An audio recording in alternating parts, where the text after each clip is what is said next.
Jan. I'd like to thank you for joining us on Cell to Cell Health today.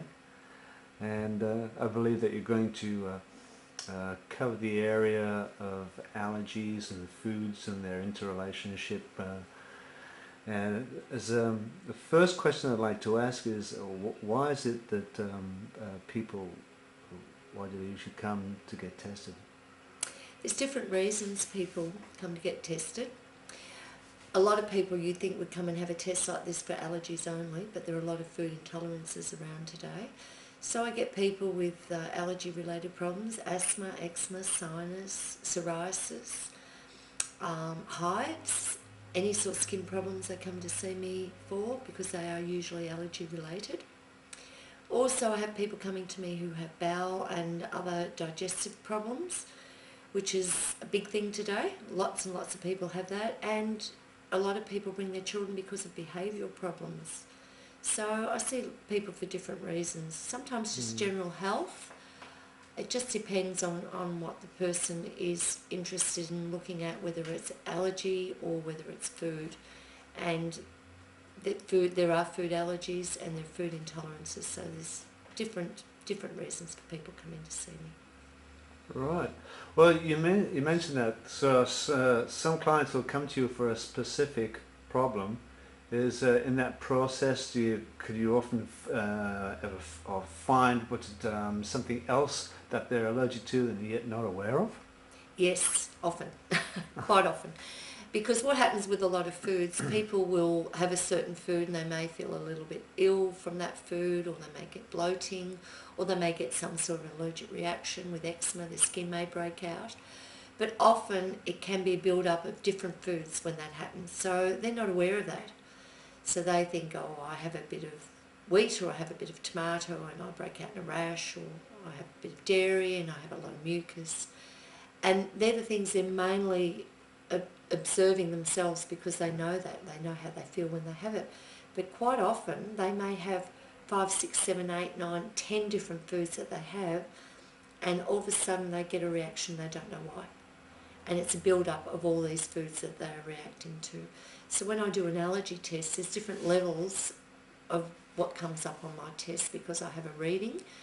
And some of the things are minor, some are major. The major ones are the ones that they usually know about. The others, the minor ones, are usually there, niggling in their body, giving them some sort of reaction. And they're not aware of it at all. And a lot of people know they have problems and they try to desensitise, and it's a long process. They take a food out of their diet and then they reintroduce it, and they go through 1 or 2 to 10 foods, and this can take months. So coming to me, it's a much easier process. Obviously they get the test on the day and they know exactly what they're allergic to, and they go away and I give them a program to get over the cause of the problem, which is even better again. So they don't just get a test, they get a full program from me. Excellent. You did before mention what food tolerances and food allergies. Could you explain the difference between those two, and maybe give some examples that define them? Okay, there's different things that can be food intolerances. Food intolerances can be just foods that trigger headaches. They may be foods that make a person just feel really, really lethargic. You know, they might have a sandwich at lunchtime and by the afternoon they're really tired and don't know why, or an hour later they get very tired. Food intolerances also affect children, behavioural problems. There's certain foods that will trigger that. Then there's food allergies. Food allergies, you can have food allergies with skin problems where foods will trigger the skin problem and make it worse. There are people who have anaphylactic reactions to food, and that is an allergic reaction.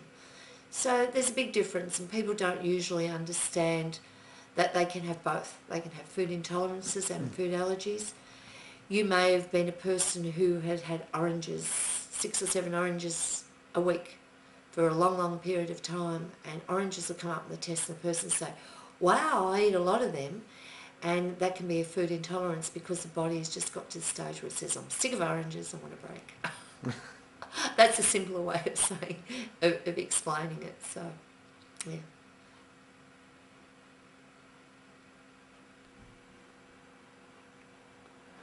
So Janice, may I ask, how exactly do you go about the testing? Okay, the machine I use, as you can see here, is a natural therapy machine.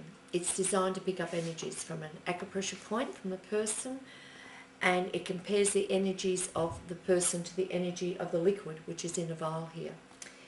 This rod here is a conductor. I get the person to hold that in their left hand. All that does is pick up energies, nothing else. Then I find an acupressure point, usually on their right hand, an allergy finger in acupuncture. I'll just show you how it works on this hand though. And I get a meter reading.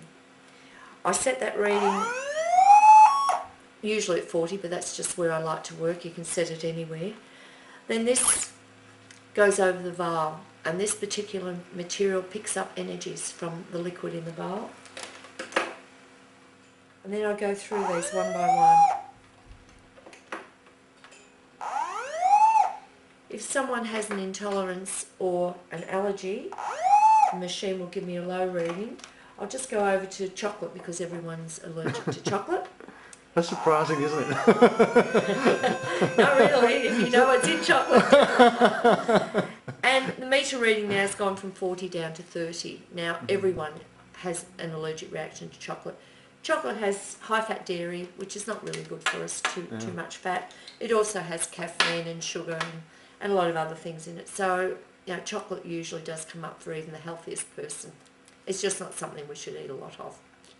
Oh yeah, well, I believe that's absolutely right. Yeah, I mean you can get away with it eating now and then, but too much of it is definitely not a good thing at all. So what happens? I get different levels, and when I get the levels, I have these forms here, which have the different things that I test for, and I test for 290 different foods and environmental allergens. I mark them according to what the reading is, whether it's small or large or major.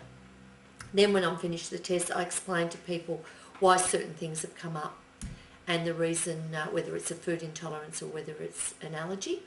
Yeah. And then I give them some advice on how to get over the cause of the problem. I give them dietary information. I give them other information to explain whatever problem they have, because people come to me for different reasons. If it's child behaviour, I tell them which foods are affecting the child behaviour, which are intolerances, and I may suggest some remedies for the child.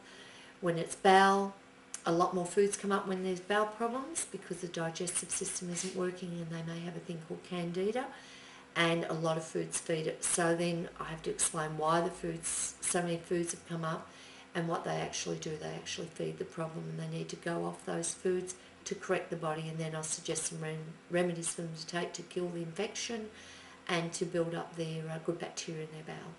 With allergies, we work on environment.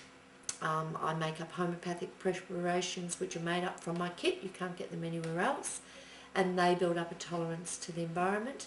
And I will also put people on what we call a diet, but I take them off certain foods. Whatever foods come up in the test, they're taken off. Even if it's a small cost, we take them off everything, because anything that is even minor can become major over a period of time if they still continue on those foods.